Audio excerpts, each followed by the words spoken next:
34 विद्युतीय चालक पदार्थ इनमें से कौन सा नहीं है, यानी कि कंडक्टर पूछा, कंडक्टर इनमें से कौन सा नहीं है। पहला ऑप्शन क्या है, कॉपर, दूसरा एल्यूमिनियम, तीसरा आपका है चांदी सिल्वर, है ना, चौथा कौन सा है, ये जी सिल्वर चांदी, है ना, चांदी, और चौथा कौन सा, सीसा आपका पीबी लेड। तो कौन सा ऑप्शन, ये कंडक्टर, ये कंडक्टर, निम्न कंडक्टर, सीसा क्या है आपका, नॉट कंडक्टर। तो कौन सा ऑप्शन सही है, डी। ठीक है। 35 क्वेश्चन 35 देखो, 35 क्या है, पदार्थों का वह स्वाभाविक गुण जो विद्युत धारा के प्रवाह में सुगमता प्रदान करता है, यानी कि फ्लो आसानी से हो जाता है, तो वो क्या कहलाता है, तो कंडक्टेंस क्या कहलाता है, चालकता। चालकता है के कारण करंट क्या होता है, आसानी से फ्लो हो जाता है। प्रतिरोधकता यानी कि करंट, रेजिस्टिविटी करंट फ्लो नहीं होने देती है। चालकता, इंसुलेटर करंट फ्लो नहीं होता है। विभवांतर नहीं, तो कौन सा, कंडक्टर। ठीक है। 36 क्वेश्चन नंबर 36 से देखते हैं। 36 पावर सर्किट में, यानी कि पावर सर्किट में प्रयोग किया जाने वाला आपका प्रतिरोधक यानी कि रजिस्टर कौन सा है, तो कौन सा है आपका, एक तो कार्बन किसके रहता है, निम्न के लिए, लो पावर के लिए। ये कार्बन के बने रहते हैं, दो के, एक मैग्नीज के और एक कार्बन के, तो ये किसके लिए रहते हैं, आपके लो के लिए। और जो आपका हाई के लिए रहता है वो कौन सा रहता है, वायर बाउंड। तो कौन सा ऑप्शन सही है इसका, बी। और कार्बन एवं तीसरा कौन सा, कार्बन एवं वायर बाउंड, तो दोनों नहीं हो सकते, कौन सा, ओनली वायर बाउंड। ठीक है। 37 देखते हैं। 37 कौन सा आपका, 37 वायर बाउंड रजिस्टर बनाने के लिए प्रयुक्त मिश्र धातु, तो दो होती हैं आपके मिश्र धातु यूज वायर बाउंड बनाने के लिए। एक तो यूरेका होती है, दूसरी क्या होती है आपकी, मैग्नीज। ठीक है। तो कौन कौन सा, कॉन्स्टेंट, नाइट्रोन, ब्रोंज, कौन सी है, यूरेका। अगर मैग्नीज में आ जाए तो उसे भी टिक कर देना। ठीक है। कौन सी रहती है, मैग्नीन नाम की कोई धातु रहती है वो आपकी। ठीक है। उसके बाद कौन सा, 38 देखो। 38 कौन क्वेश्चन देखिए, प्रतिरोधक, देखिए नेक्स्ट क्वेश्चन 38 देखिए, प्रतिरोध के कलर बैंड में भूरे रंग की सहन सीमा यानी कि टॉलरेंस का मान कितना होता है। तो जो आपके रेजिस्टेंस आपने देखे होंगे तो उस तरीके से कलर कोडिंग हो रही होगी, इस तरीके से। ठीक है, इस तरीके से कलर कोडिंग। तो इसमें जो भूरा रंग है तो उसकी टॉलरेंस कितनी होती है, तो कितनी होती है आपकी, प्लस माइनस का 1%, यानी कि 10 ओम है तो इस पर कितना आपका, या तो 9 ओम या 11 ओम अप्लाई कर सकते हैं, तो इसकी इतनी सहनता रहती है। ठीक है, 1%। नेक्स्ट, अब देखिए अगला पॉइंट 39 क्या होता है, 39 क्वेश्चन के अब निष्कर्ष निकालते हैं हम, क्या करते हैं, निष्कर्ष। तो पहला निष्कर्ष क्या है, बैंड टाइप प्रतिरोधकों की बॉडी पर एक किनारे से विभिन्न रंगों की 4 पट्टियां होती हैं, यानी कि हाँ, एक रेजिस्टेंस है तो एक किनारे पर क्या रहती हैं, इस तरीके की 4 पट्टियां रहती हैं। ठीक है, ये भी ऑप्शन सही है। बॉडी टाइप प्रतिरोधकों की पूरी बॉडी को एक रंग से रंगा जाता है, तो 4 पट्टियाँ होती हैं, यानी कि कितने 4 पट्टियाँ होती हैं, यानी कि सही है। दूसरा क्या है कि जो भी आपका रेजिस्टेंस है, ये रजिस्टर है, तो इसमें क्या होगा, एक ही कलर होगा, ये पट्टियों पर नहीं, पूरे पर क्या होगा, एक ही कलर होगा, तो यानी कि दोनों ऑप्शन क्या है, सही है। तो कथन कौन सा सही है, सी। ठीक है, कथन ए भी और बी भी दोनों क्या है, सत्य है। दूसरा क्वेश्चन देखिए, दूसरा क्वेश्चन क्या है, यानी कि 40वां क्वेश्चन क्या है, 40 क्वेश्चन, प्रतिरोध में प्रयुक्त होने वाले यानी कि सुनहरे रंग का टॉलरेंस है ना, और पूछा है दूसरे पहला पार्ट। दूसरा बी क्या है आपका, बी पार्ट पूछा है चांदी या चांदी रंग का टॉलरेंस। तो इसमें क्या दिया है, सुनहरे रंग का 10%, प्लस माइनस का 10%, और इसका 5%।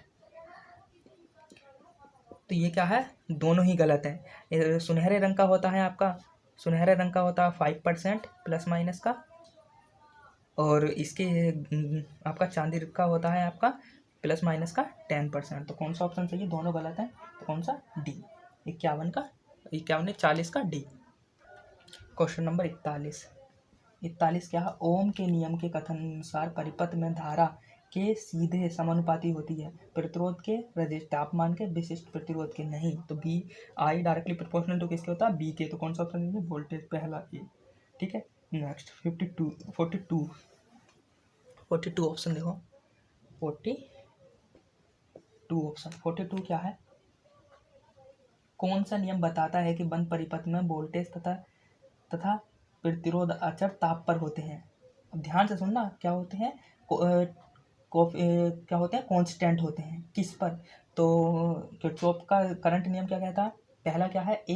किरचॉफ का करंट नियम क्या होता है? नोड पर आने वाली सभी धाराओं का योग क्या रहता है? 0। दूसरा क्या है? बी ओम का नियम क्या कहता है? जब किसी क्या कहता है? ये ओम के नियम अनुसार विशेषता ताप में कोई परिवर्तन न हो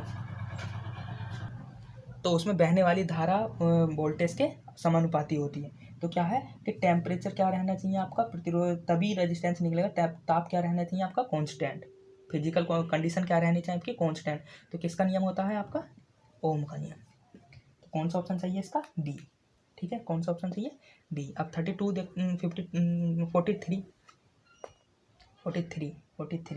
43 क्या है? 43 देखो।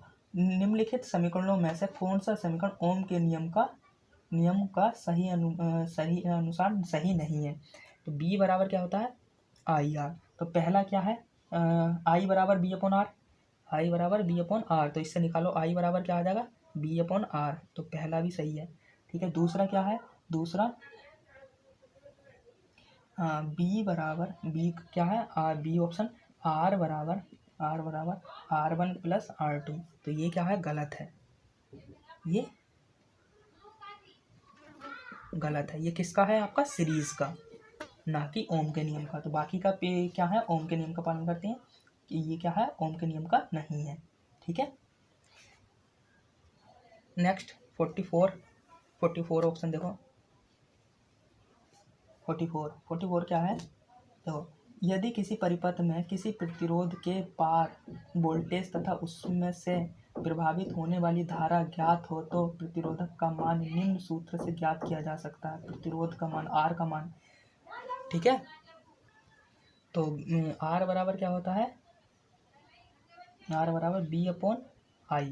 पहला ऑप्शन क्या है? ओम का नियम क्या होता है? बी बराबर आई आर। तो पहला ऑप्शन क्या है? आर बराबर बी इंटू आई। गलत। दूसरा ऑप्शन क्या है? आर बराबर बी इंटू आई। ये भी गलत। तीसरा ऑप्शन क्या है? तीसरा ऑप्शन सही है। आर बराबर क्या होता है? B upon I. ठीक है। तो ये कौन सा होगा? सी। 45 क्वेश्चन नंबर, देखिए हम 45 क्वेश्चन अभी तक देख चुके हैं। ठीक है। तो 45वां क्वेश्चन अभी हम स्टार्ट करते हैं। 45वां क्वेश्चन, ओम का नियम प्रयोग किया जाता है। तो ओम का नियम प्रयोग किया जाता है। ठीक है। तो नंबर 1 क्या है?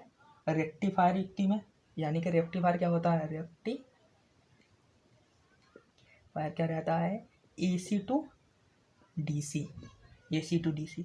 दूसरा, गैस डिस्चार्ज लैंप में, वैक्यूम ट्यूब में, और उपरोक्त में से कोई नहीं। तो जहाँ ओम का नियम है, यहाँ क्या लगे होंगे? डायोड लगे होंगे। क्या लगे होंगे? डायोड। तो डायोड का कुछ ना कुछ रेजिस्टेंस तो क्या रहता है? कहाँ यूज़ करते हो आप? रेक्टिफायर में, ना कि आप गैस डिस्चार्ज में, वैक्यूम ट्यूब में, किसी में भी नहीं। किस में? आपका रेक्टिफायर डिवाइस में।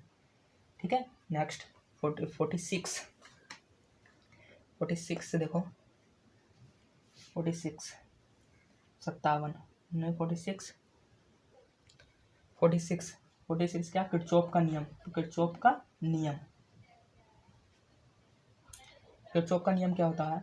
तो किरचॉफ का नियम क्या होता है? एक तो KCL होता है, दूसरा क्या होता है? KVL।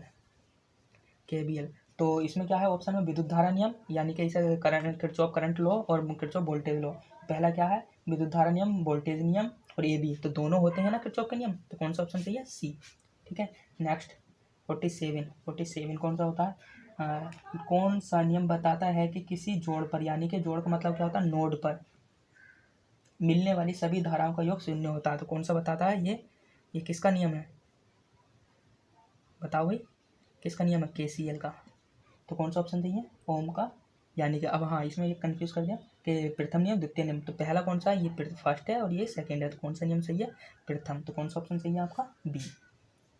ठीक है। और आपका 48 देखते हैं। 48